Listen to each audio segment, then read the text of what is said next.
Welcome to the deep dive. Today, we're going deep on something, well, pretty controversial. It really makes you think about, our bodies and the whole ethics thing. We're talking about selling human organs. I mean, we've all heard about the organ shortage, the crazy long wait lists. It's heartbreaking. It is. But the idea of buying and selling organs, it just feels wrong to a lot of people. Right, it definitely pushes buttons. So what we're going to do today is kind of take a step back from those initial reactions and really dig into the philosophical arguments, the reasons why some people think it might be justified, and the reasons why others think it's totally off limits.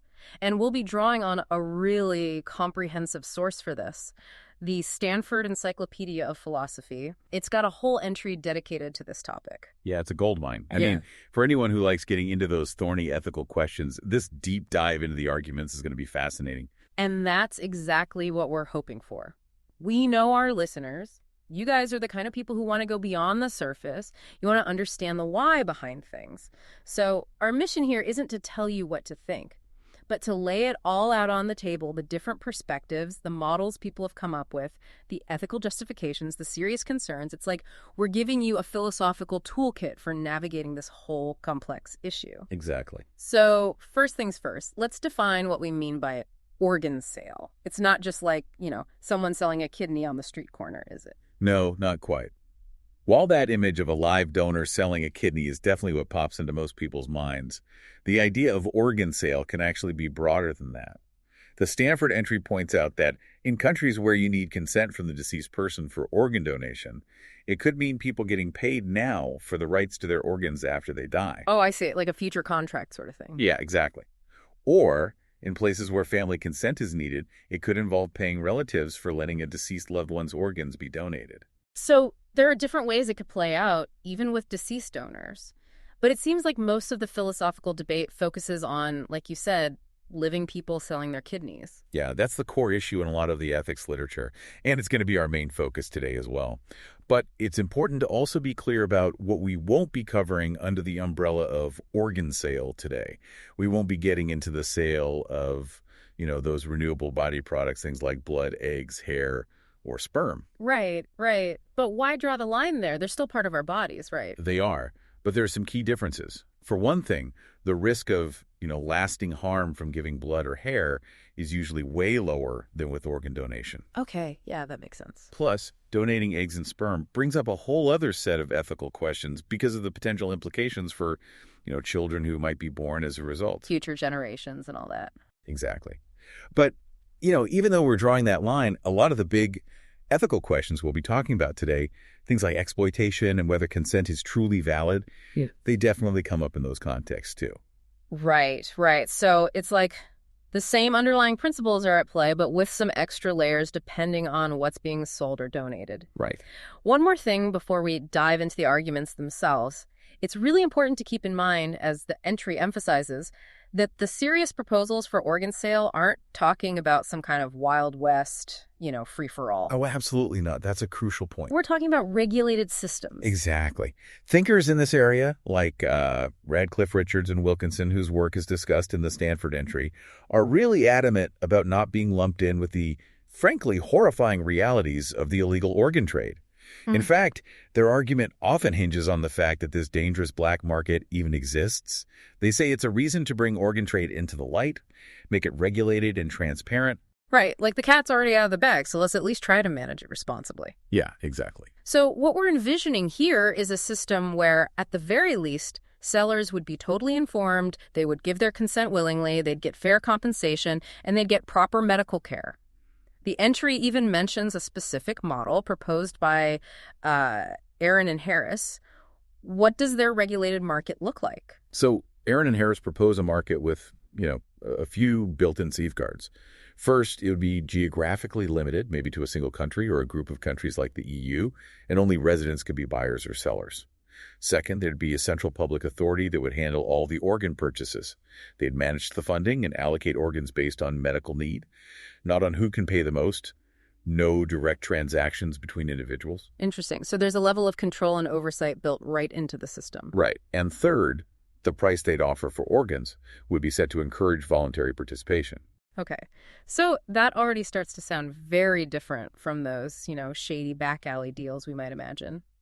Having that central body seems specifically designed to prevent people being taken advantage of and to make sure that organs are distributed fairly. Exactly. And like a lot of people who are for regulated organ sale, Aaron and Harris really emphasize the need for strong protections for both the donors and recipients. Hmm. Things like thorough health screenings and good medical follow-up. Right, because you want to make sure everyone involved is being treated ethically and safely. Absolutely.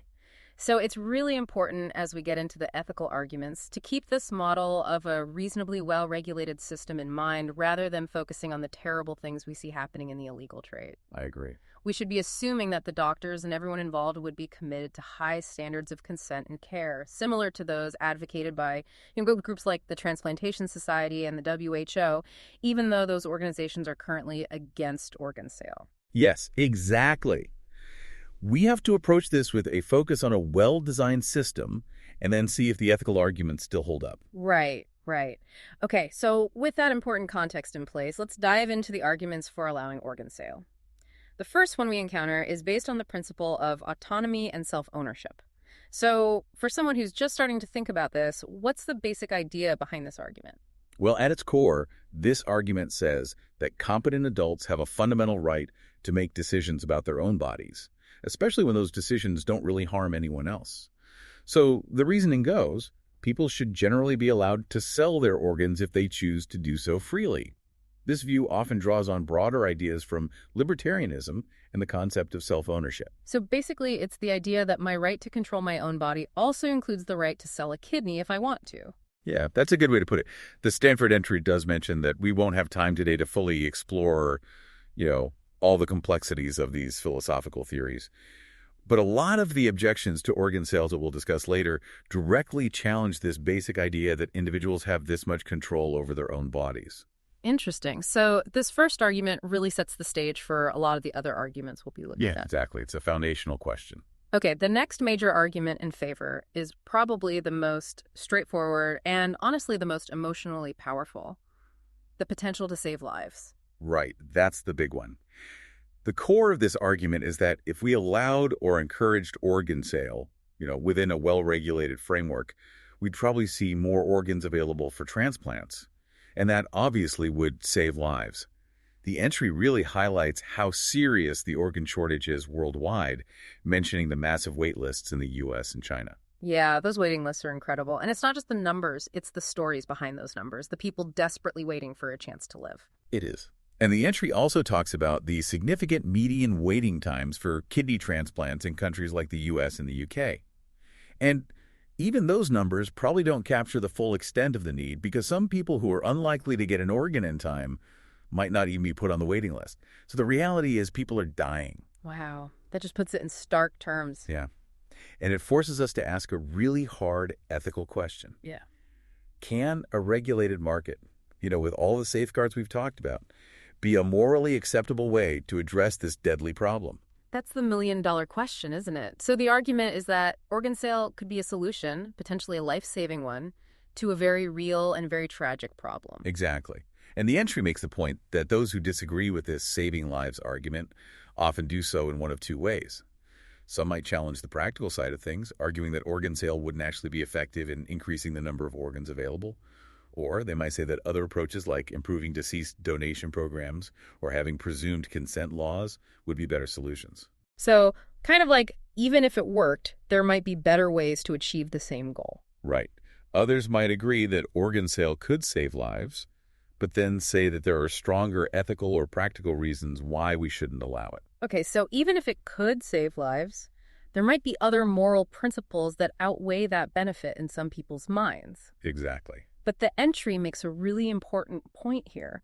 This saving lives argument puts a lot of pressure on those who want to keep the ban in place. Yeah, it shifts the burden of proof.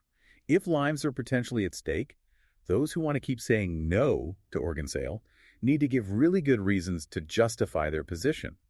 It's not enough to just say it feels wrong. They have to explain why it's morally acceptable to allow preventable deaths to continue when there might be a way to stop them. That's a compelling point. The potential to save lives creates a strong moral reason to at least seriously consider the possibility of regulated organ sale. Okay, the third argument in favor focuses on the idea of consistency. What's the logic behind this one? Well, this argument points out what some people see as a kind of double standard in how we view and compensate different kinds of risky activities. People who are for organ sale often bring up the fact that we're totally fine with, and sometimes even admire, people who choose dangerous jobs like, miners, deep-sea divers, soldiers, and we think it's perfectly normal for them to get paid for taking on those risks. Right. It's their job, their livelihood. Exactly. And some of those jobs have risks of injury or death that are probably comparable to or even greater than the risks of donating a kidney in a controlled medical setting. But then we get squeamish about paying someone for donating an organ. It's funny, we think nothing of paying someone extra for working a night shift, which can definitely be bad for their health, but compensating someone for a kidney donation feels so different. Yeah, it's like there's this unspoken line we draw. We see those risky jobs as legit work, and the pay is seen as fair compensation. Exactly. And this argument goes even further. It says that the good that comes from organ sale, saving a life, is at least as important, if not more important, than what comes out of many dangerous jobs. So it seems inconsistent to say it's okay to pay people for those jobs, but not okay to pay them for donating an organ, especially when that donation can have such a huge positive impact. As the philosopher Sevulescu put it, if we're free to sell our labor, why shouldn't we be free to sell the very means by which we labor, which is our body? And if we can willingly risk our bodies for, leisure or pleasure, why not for money that could really improve our lives or the lives of our families? That's a really interesting comparison. It makes you question, what are the underlying values that shape how we think about risk and compensation? But the entry does point out that there are counter-arguments to this consistency claim, right? Yeah, some people, like Malmquist, have questioned whether the risks involved in, selling an organ and doing those risky jobs are really comparable in all the ways that matter. It's a debate that's still going on, but this consistency argument definitely throws down a challenge to those who are comfortable with paying people for dangerous work, but then draw the line at compensating organ donors. Right. It exposes a potential contradiction in our thinking. Okay, so we've looked at the main arguments for organ sale. Now let's flip the script and look at the arguments against it. And the first one, not surprisingly, has to do with the potential for harm and risk to the donor. This is a pretty instinctive worry for most people. Absolutely, and it makes sense. Yeah. When you think about the history of the illegal organ trade, it's full of awful stories about people being exploited and seriously harmed. It's a scary thought. Yeah. But like we said earlier, the ethical debate really needs to center on the potential for a well-regulated system, not the abuses of the black market.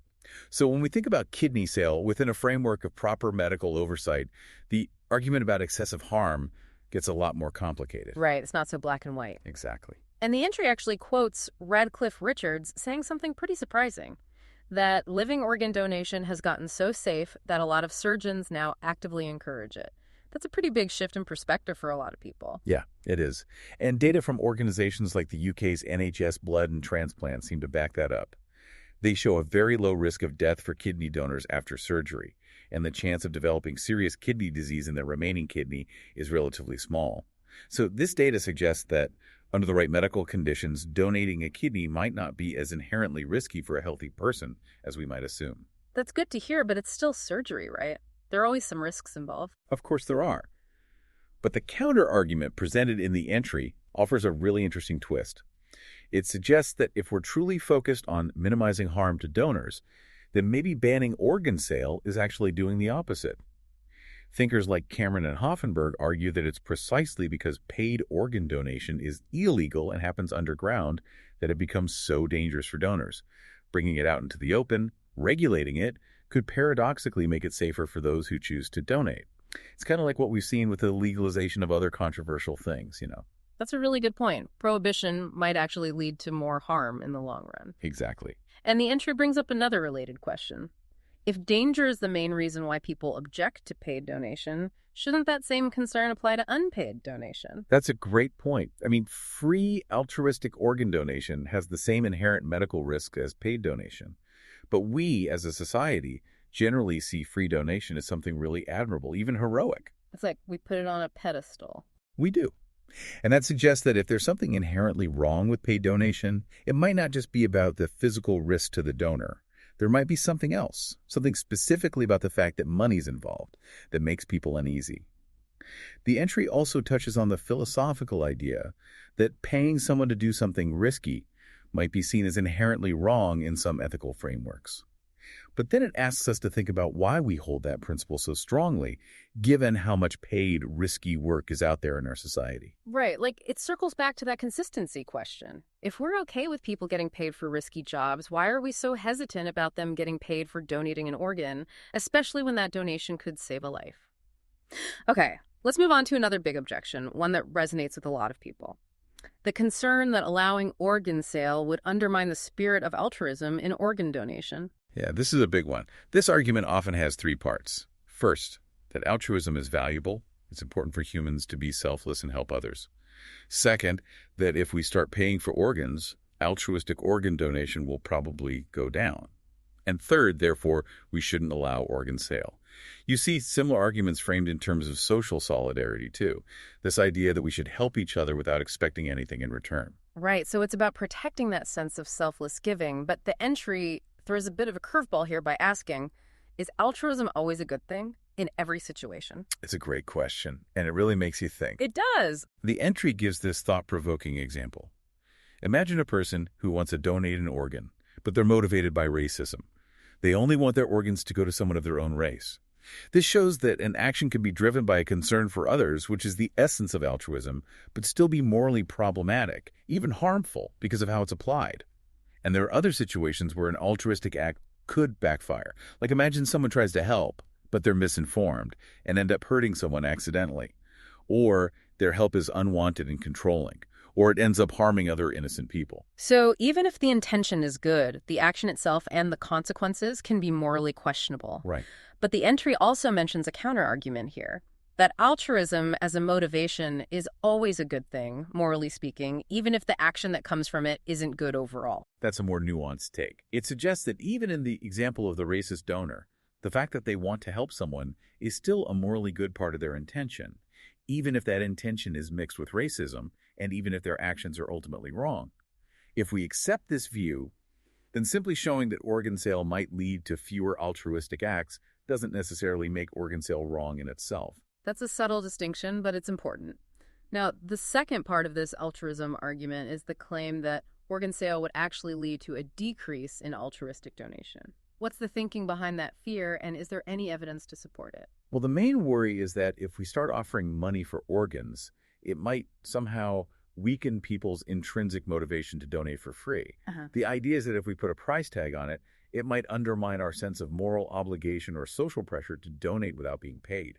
Like, it crowds out altruism. Okay, I get that. But the entry quotes the economist Kenneth Arrow, a Nobel Prize winner, who asks a really fundamental question. Why couldn't paid and unpaid donation exist together? If someone's motivated by altruism, presumably they could still choose to donate freely even if there's a paid option available. Exactly. And the entry even points out that, in some cases, paid donation might actually lead to more altruistic acts. For example, imagine someone sells an organ, not for their own benefit, but to raise money for someone else's medical care. That's altruistic sale. So it's not a foregone conclusion that organ sale would cause a huge drop in altruistic donation. Right. It's not as simple as money equals less altruism. Right. Well, some people, like Abuna, worry that it would erode the willingness to donate altruistically.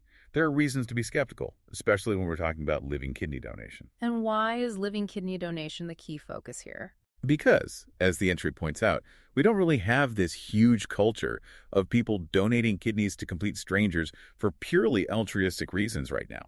Donating a kidney is a big deal. It's surgery, there's recovery time, and it's likely to remain a relatively infrequent act. Right. It's not like giving blood, which a lot more people do regularly. Exactly.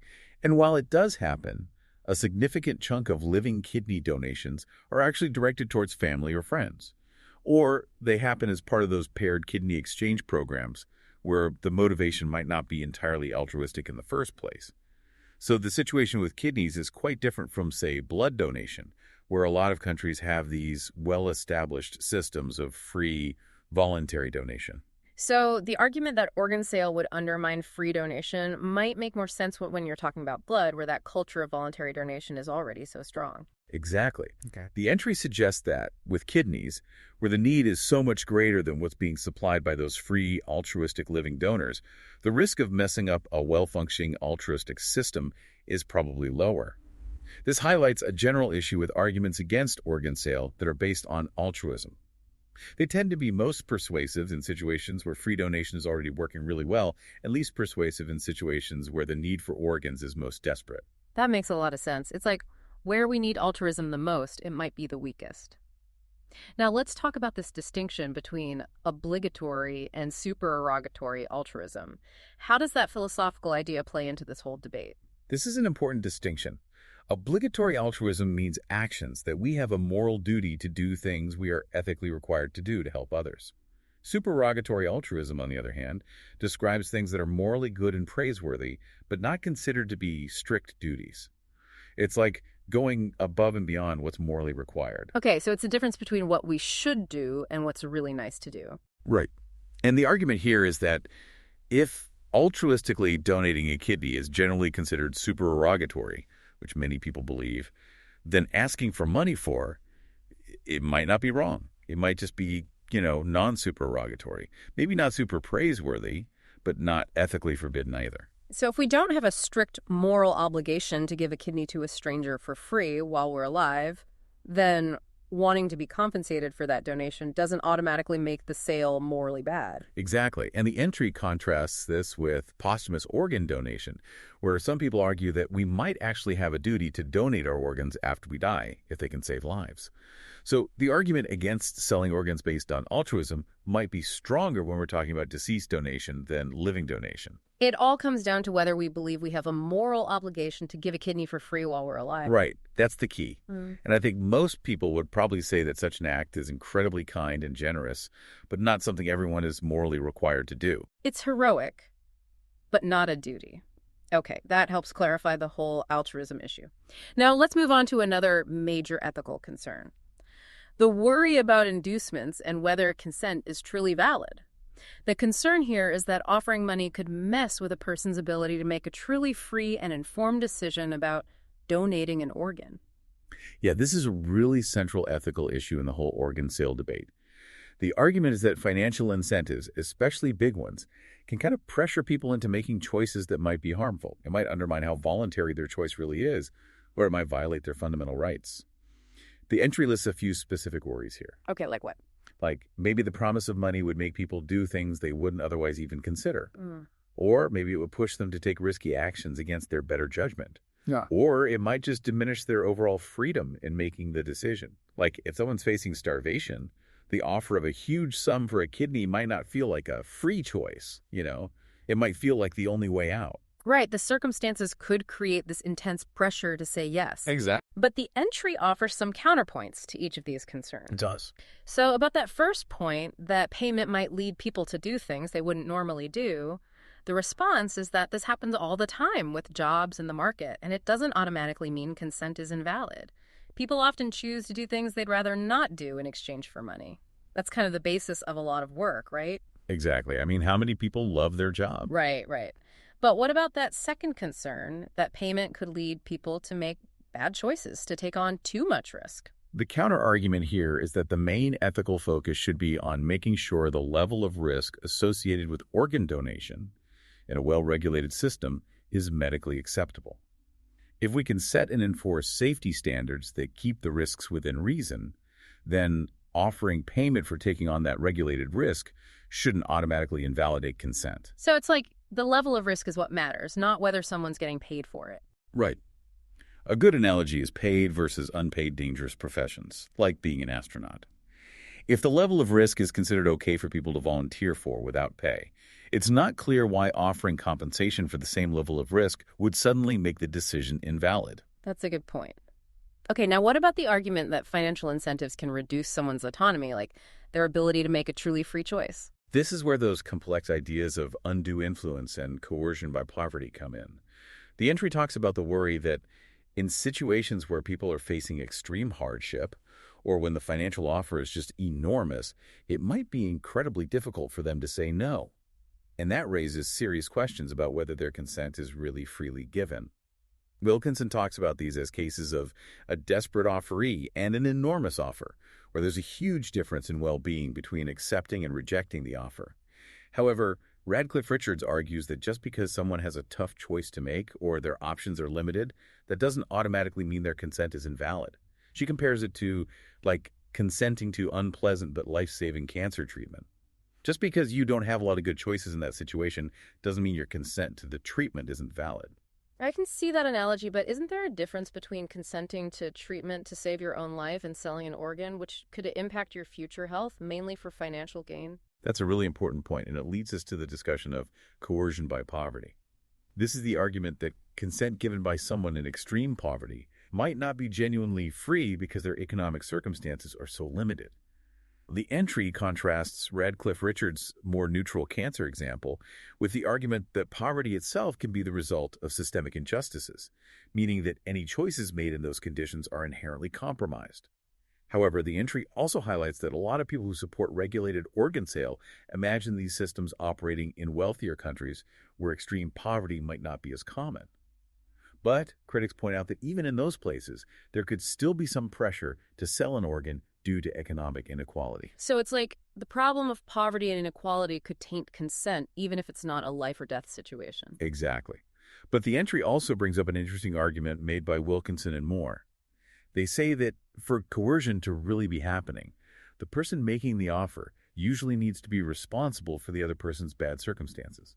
So how does that apply to organ sale? Yeah. How do you determine responsibility in that context? Well, their argument suggests that for a potential organ buyer to be seen as coercing a seller because of their poverty, the buyer would probably have to have directly caused that poverty. That's a tough one. It is. It makes us think about whether an individual recipient of an organ is really responsible for the poverty of the donor, especially when you're talking about organ trade between countries.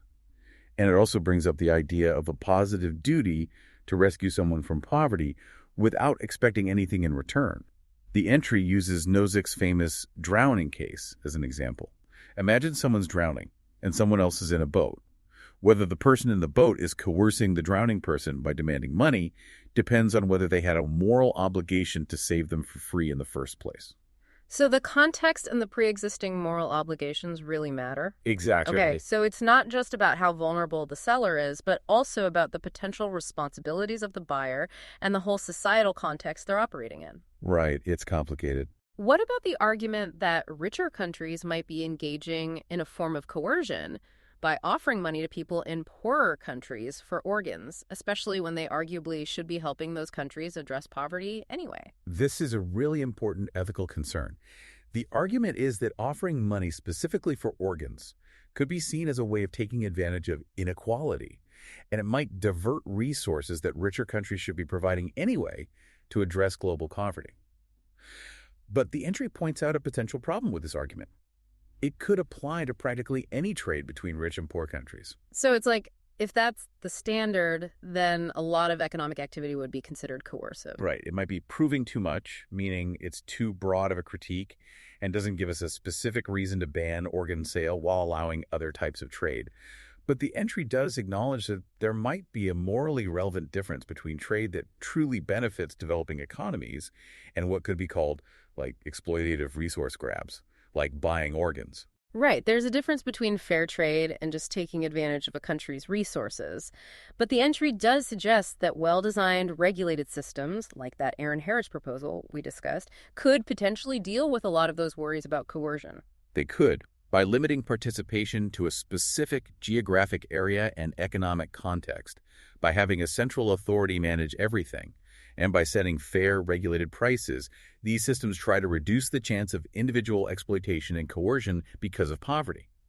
However, the entry rightly points out that even in these regulated systems, there might still be some level of economic inequality.